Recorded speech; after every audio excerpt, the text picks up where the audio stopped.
Bonjour et bienvenue, c'est la troisième vidéo que je fais sur les recherches bibliographiques et dans cette vidéo, on va parler particulièrement de Wikipédia. Alors je vous rappelle ce qu'on avait vu dans les dernières vidéos, on avait expliqué qu'est-ce qu'il se passe lorsqu'on effectue une recherche sur Internet, qu'est-ce qu'on utilise réellement comme outil. On avait vu comment donner la référence précise d'une information, que ce soit dans un site web, un livre, un journal ou un journal scientifique. Et on avait trouvé quelle était l'étoile la plus grosse de l'univers et où aller retrouver cette information. Mais il y avait une chose qu'on n'avait pas faite, c'est qu'on n'était pas remonté aussi loin que possible à la source de cette information. C'est-à-dire qu'on avait trouvé une référence qui était une page Wikipédia. On pouvait très bien donner l'URL de la page Wikipédia, mais on pouvait aussi se dire on n'est pas allé assez loin et se poser la question comment ça se fait que cette information est sur cette page Wikipédia? Est-ce qu'elle a été inventée par celui qui a écrit la page Wikipédia? Ou est-ce qu'elle vient d'ailleurs? Est-ce que c'est une information qui vient d'un autre livre, d'un autre journal scientifique, etc. Et précisément, ça viendrait d'où? Après tout, il y a bien quelqu'un qui a observé cette étoile. Il y a bien quelqu'un qui a comparé la taille de cette étoile avec d'autres étoiles. Qui est cette personne? Où est-ce que ces résultats ont été publiés la première fois? C'est probablement pas sur Wikipédia. Est-ce qu'on a le moyen de savoir d'où vient cette information? C'est ce qu'on va faire aujourd'hui. Et donc aujourd'hui, on va surtout parler de Wikipédia et on va rentrer dans les détails sur ce que c'est que Wikipédia, comment ça fonctionne et comment on peut l'utiliser pour remonter à la source d'une information. Donc comme je viens de le dire, Wikipédia, c'est une encyclopédie participative. Alors, qu'est-ce que j'entends par là? C'est une encyclopédie, c'est-à-dire que c'est comme un grand livre qui recueillerait de très nombreuses informations, mais c'est une encyclopédie qui est particulière parce que elle est rédigée par ceux qui l'utilisent. C'est-à-dire que si vous vous connectez sur le site web de Wikipédia, vous pouvez non seulement lire les articles de l'encyclopédie, mais vous pouvez aussi les écrire. Et vous pouvez même corriger ceux qui ont déjà été écrits. Et tout corriger dedans si vous voulez. Tout est ouvert, vous pouvez, dans n'importe quel article, corriger ce que vous voulez. Ça peut vous paraître étonnant, mais on va voir que c'est effectivement le cas. Dans n'importe quel article, on peut modifier ce qu'on veut. Je reprends l'exemple de la dernière fois.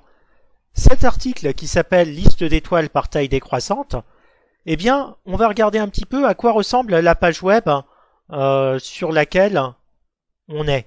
Donc on a son URL qui est ici, et puis tout le reste qui est sur la page web, c'est un texte avec des liens vers d'autres parties de l'article ou des sites extérieurs. Donc ça, c'est un petit peu comme n'importe quel site web, mais regardez, il y a quelque chose d'intéressant. Si on regarde ici, il y a un lien qui est indiqué « Modifier ». Et si je clique dessus, on va me permettre de modifier ce que je veux dans l'article.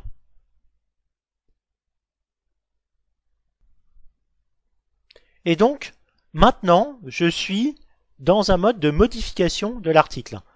Alors, je ne vais pas modifier des choses très importantes dans l'article parce que sinon, probablement, mes modifications seront supprimées et seront juste gênantes pour les autres utilisateurs. Je vais lire un petit peu. La liste se limite aux étoiles dont le rayon dépasse 700 fois celui du Soleil. Je vais juste écrire ici 700 fois le rayon du Soleil.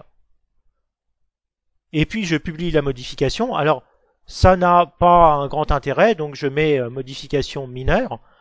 Ça ne change pas grand-chose à l'article, mais ce qu'on va voir, c'est que maintenant, l'article Wikipédia, eh bien, son texte a été modifié.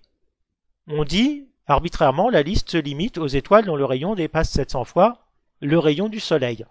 Alors, évidemment, là, j'ai fait une modification qui ne change absolument rien au sens de l'article. Mais, j'aurais très bien pu faire une modification plus sévère et puis changer le nom de l'étoile qui est mentionnée comme étant la plus grosse, changer son rayon, etc. Donc, j'aurais très bien pu détruire cet article et le rendre finalement beaucoup moins fiable. Alors, on peut très bien se poser la question, si n'importe qui peut faire ça sur Wikipédia, est-ce qu'on peut encore se fier à Wikipédia? Après tout, si n'importe qui peut écrire n'importe quoi sur Wikipédia, est-ce que Wikipédia est encore un site fiable?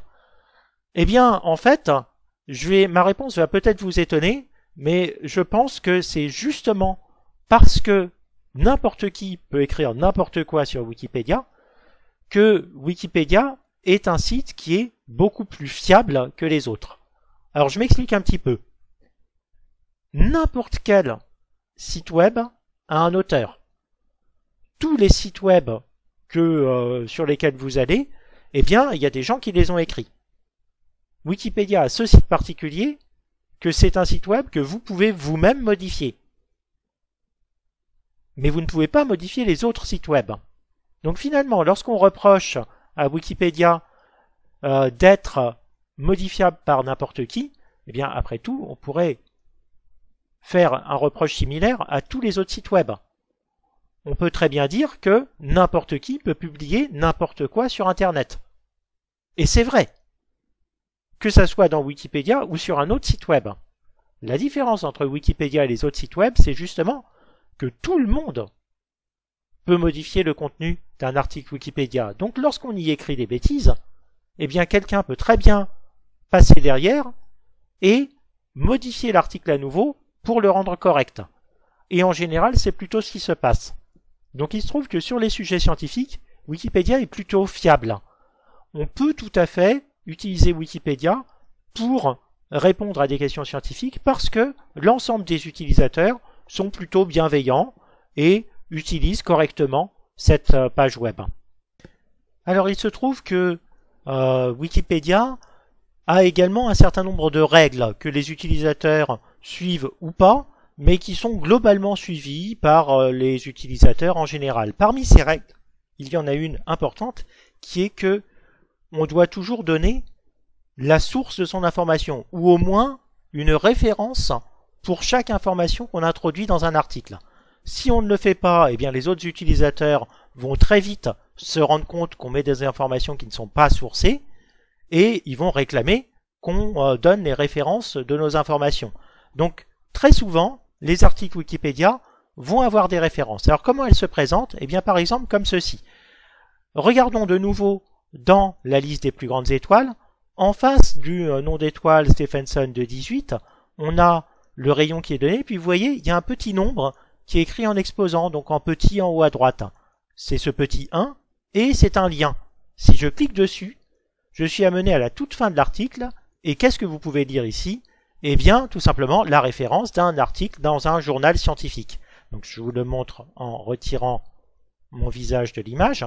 Vous avez ici une référence d'article scientifique. Donc, vous voyez, il y a des noms d'auteurs, un titre d'article, le titre du journal, son volume, son numéro, l'année et le numéro de page. Donc, c'était ce que j'avais expliqué la dernière fois. Lorsqu'on donne une référence dans un journal scientifique, il faut donner au moins le titre du journal, l'année et le numéro de page. Et ici, on a même le lien vers l'article en question. Alors, ça, c'est ce qui permet d'utiliser Wikipédia pour trouver la source d'une information. Lorsque vous avez trouvé une information qui est intéressante dans Wikipédia, n'hésitez pas à aller regarder à la fin de l'article quelles sont les références qui sont données.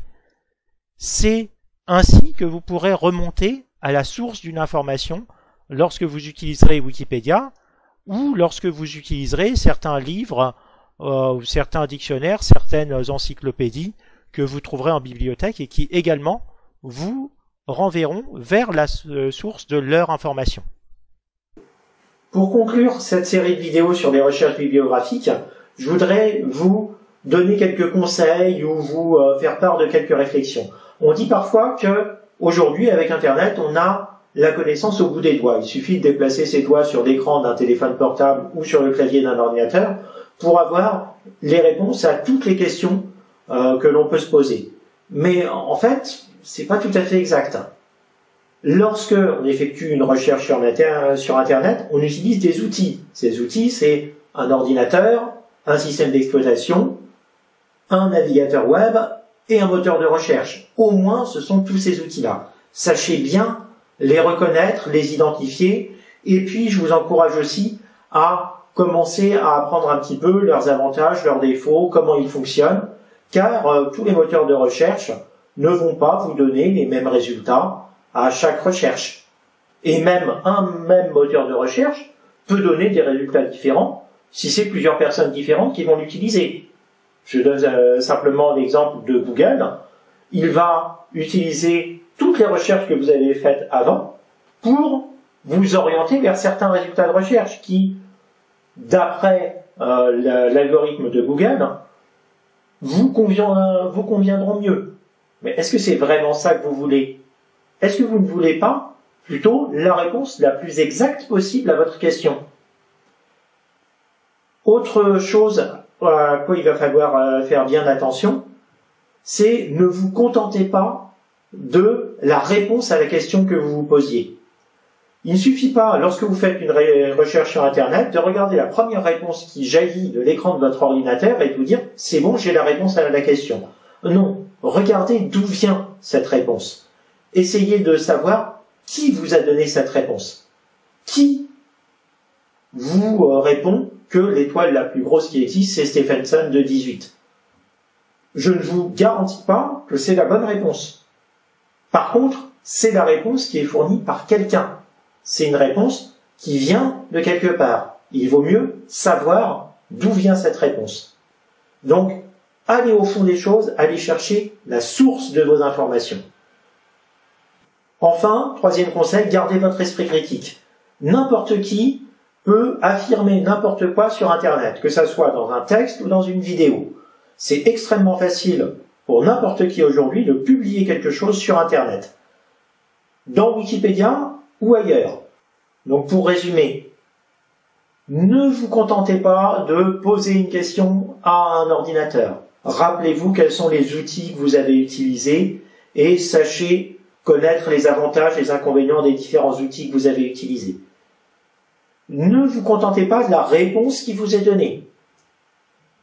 Allez chercher quelle est la référence de cette réponse. Sur quel site web, dans quel livre, dans quel article de journal. Et gardez tout le temps votre esprit critique. Ne vous contentez pas de simplement la réponse et la référence. Vérifiez si c'est une bonne référence. Sur ce, c'est la fin de cette série de vidéos sur les recherches bibliographiques. Alors je ferai peut-être d'autres vidéos sur l'éducation aux médias, peut-être aussi d'autres vidéos de sciences physiques.